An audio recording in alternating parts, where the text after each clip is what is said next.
नमस्कार माय YouTube family, मी आहे गौरी भोसले आणि स्वागत आहे तुमचं आमच्या नवीन ब्लॉग मध्ये। तर आता आम्ही काहीतरी स्पेशल करतोय। तर सर्वात आधी आपण आता चटणी करून घेणार आहोत। तर चटणीसाठी आपण घेतलेले आहेत शेंगदाणे।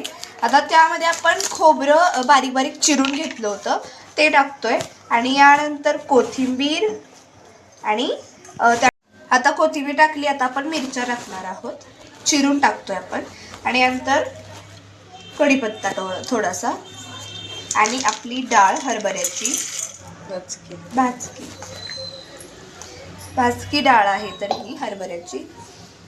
आता थोडंसं आपण लसूण टाकतोय आणि थोडेसे जिरे आणि हे सर्व आता आपण मिक्सरवर बारीक करून घेतोय।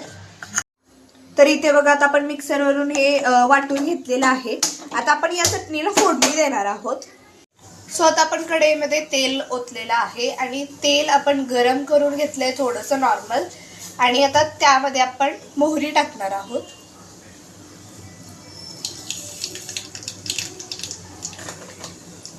थोडासा कढीपत्ता आपण टाकतोय आता यामध्ये आणि हे नीट आता हे आपण यामध्ये टाकतोय।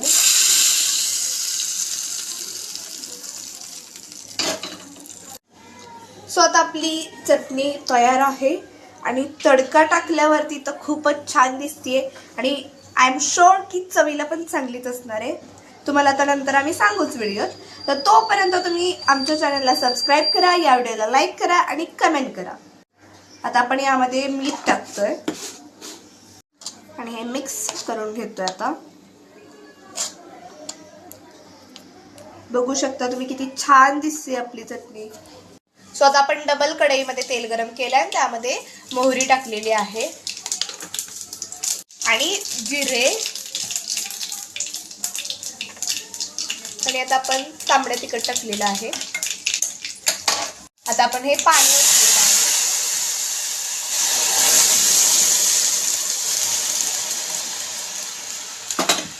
तो बघा कसं दिसतंय हे। तर आता आपण यामध्ये कोथिंबीर टाकतोय। आता आपण यामध्ये रवा टाकतोय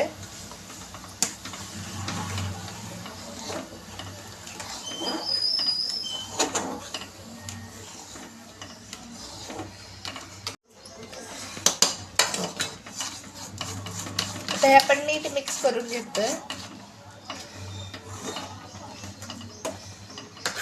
सो आता आपण यामध्ये मीठ टाकतोय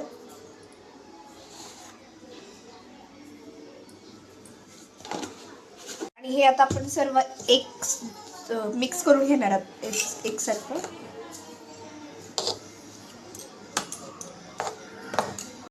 आता आपण हे मळून घेतोय।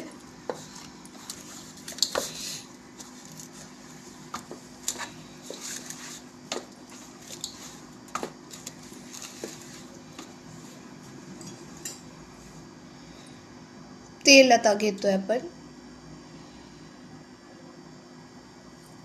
आणि हे असं पूर्ण त्याला लावून आपण मळून घेणार आहोत।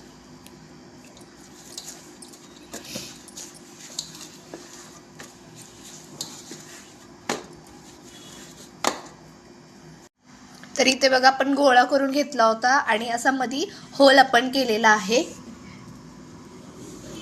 हे बघा असंच आपण सर्व याचं असंच करून घेणार आहोत।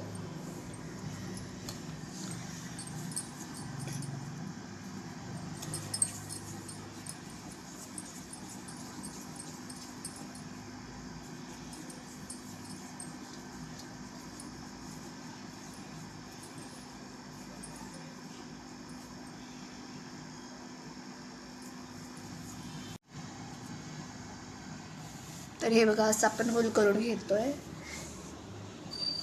सो असंच आपण सर्व मेंदूवडे तयार करून घेणार आहोत आता। सो आता आपण हे जे मेंदूवडे केलेले आहेत हे आपण आता तळून घेणार आहोत। तर इथे बघा आपलं तेल गरम झालेलं आहे। आपण आता हे फुल गॅसवरती तळतोय। तर हे बघा आपला आता मेंदूवडा तयार आहे। तुम्ही ही रेसिपी घरी नक्की ट्राय करा। या व्हिडिओला लाईक करा, शेअर करा, कमेंट करा आणि आमच्या चॅनलला सबस्क्राईब नक्की करा।